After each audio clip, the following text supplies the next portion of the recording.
Hey guys, it's your host Davian. Welcome to another episode of Conscious TV. How timely is this topic, right? The conversation follows on the heels of My Dear Black Men, Homophobia is Cancelled video. So we're here to discuss the recent hate crime against Jussie Smollett. Make sure you guys comment, rate, share, subscribe, as well as hit that notification bell. And you guys can donate to the show at paypal.me/conscious-tv. And you can email me for any potential business or stories and suggestions you'd like to share at conscious-tv@gmail.com, because this is indeed a requested video as well. So early Tuesday morning between 2 and 3 a.m., Jussie Smollett, the breakout star of the hit show Empire, was attacked by two men who began yelling racial and homophobic slurs at him as they approached him as he was walking to get something to eat. The men seized the Empire star, hitting him while they put a rope around his neck and poured what was believed to be bleach on him. After some time, the men fled the scene. Police were called and Jussie was taken to a local hospital and treated for minor bruises and scratches, suffering mostly from the emotional trauma he experienced as a result of this attack. There's an open investigation to identify and apprehend the suspects, and they're pulling surveillance footage from subways, street lights, etc. for leads regarding the incident. Now, several outlets, including TMZ, reported that the attackers were of white ethnicity and were yelling MAGA during the attack. And for those of you who don't know what MAGA means, these are the acronyms of the infamous words of y'all's president, Make America Great Again. However, a statement was recently released by a spokesperson of the Chicago Police Department denying any knowledge of the ethnicity of the perpetrators, as well as any knowledge regarding their political views. Jussie reported his attackers were concealed with a mask, therefore we do not know the ethnicity of the two suspects. However, the ethnicity and political views of these attackers doesn't have much to do with the commentary I'm about to give regarding this incident and the larger conversation to be had using this incident as a catalyst. So first off, I'm happy to know that Jussie is physically okay, because as we know from all the stories that have been reported over recent years concerning LGBT persons, that Jussie was lucky, for many of our fellow queer brothers and sisters have ended up severely injured as well as dead from the hate crimes they've endured. Incidents such as last November's hate crime against a black gay Las Vegas couple, Charles and Vincent Clement, who were brutally stabbed inside of their home by two men who followed them home from Walmart and ambushed them as they were exiting their vehicle and making their way through their front door.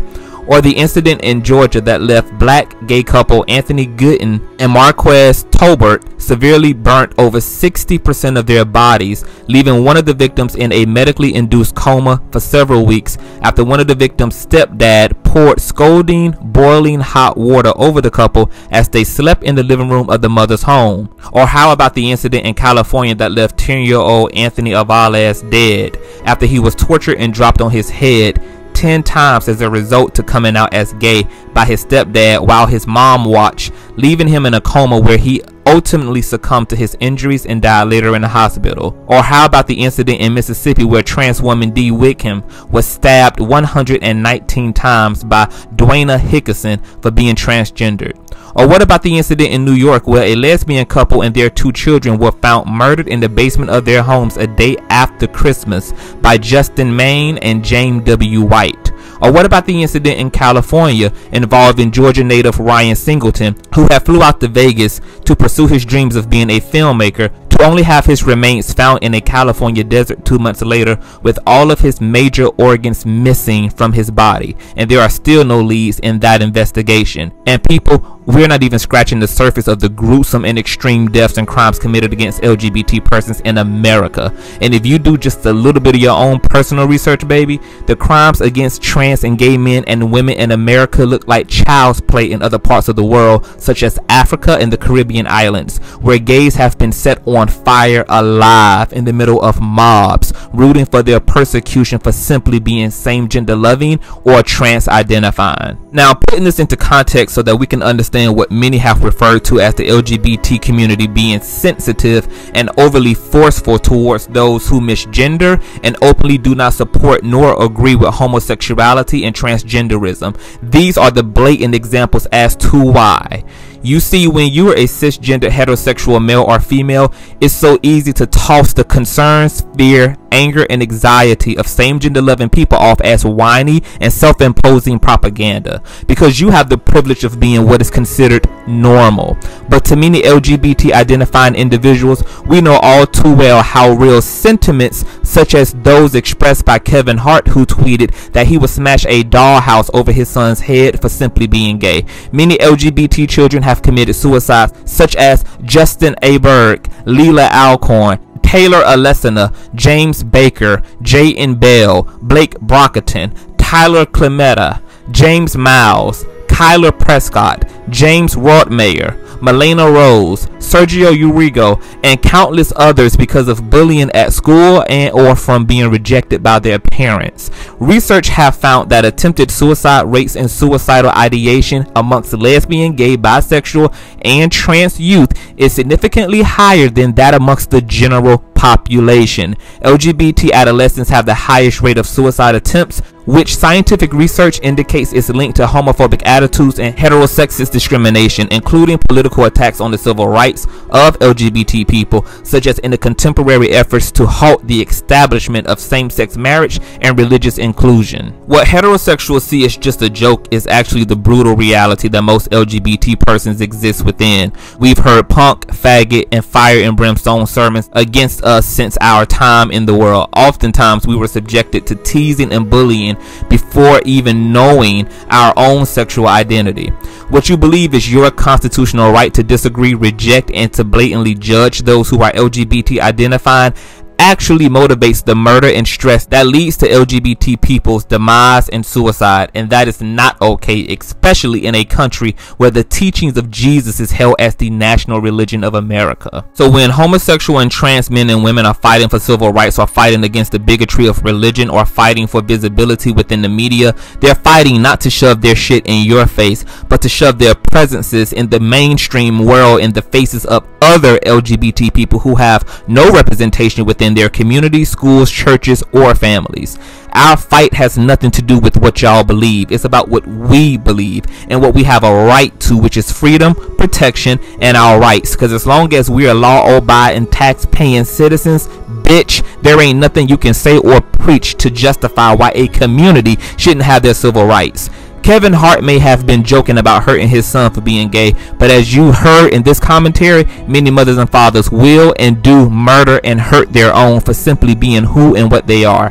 Those of you with certain political and religious beliefs and views have a right to those views, and gays have a right to reject, combat, challenge, and engage those views, because we don't appreciate you weaponizing your heterosexual and religious privilege against our humanity just because you have the privilege to do so. Your privilege, aka your ignorance, has indirectly created and led to the discriminative institutions, both religiously and politically, that aid in the destruction and hate against those who are being othered because they exist outside of the bubble of heteronormative standards. Your views and beliefs are one thing, but when your views are forced upon LGBT people by you fighting against our right to exist and to occupy the same spaces as you, is when your behavior is actually hateful and just downright evil. I can't exchange my sexual orientation like you can exchange your wig, and I don't appreciate you telling any LGBT persons that they can, because you can take your wig off if I don't like it. I can't take my sexual attraction to the same sex away because you don't like it. If you claim that God don't like it and therefore you don't accept it, that's fine, but also consider that not accepting something doesn't mean being hateful and divisive as well. And also accept the verses about loving thy neighbor, leaving judgment to be casted by he who is without sin, which certainly is not your ass, and the verses that state that peace and love is how outsiders will identify those who follow Christ. Oh, but y'all don't like that kind of teaching. Oh God.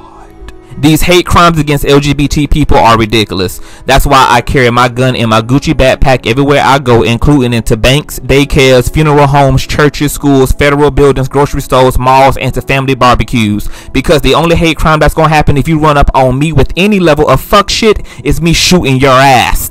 So where do we go from here? Well, for one, justice for Jussie Smollett. I hope his attackers are brought to justice. Secondly, I hope we can continue to sit our differences aside and fight for the one thing we all have in common and desire for ourselves and those who we love, which is our personal safety and right to live amongst society without death and violence as a consequence.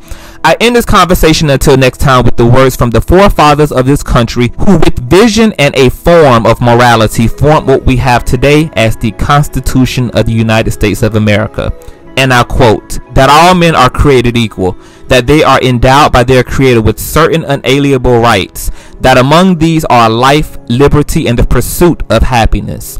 That to secure these rights, governments are instituted amongst men, deriving their just powers from the consent of the governed. That whenever any form of government becomes destructive of these ends, it is the right of the people to alter or to abolish it, and to institute new government, laying its foundation on such principles and organizing its powers in such form as to them shall seem most likely to affect their safety and happiness.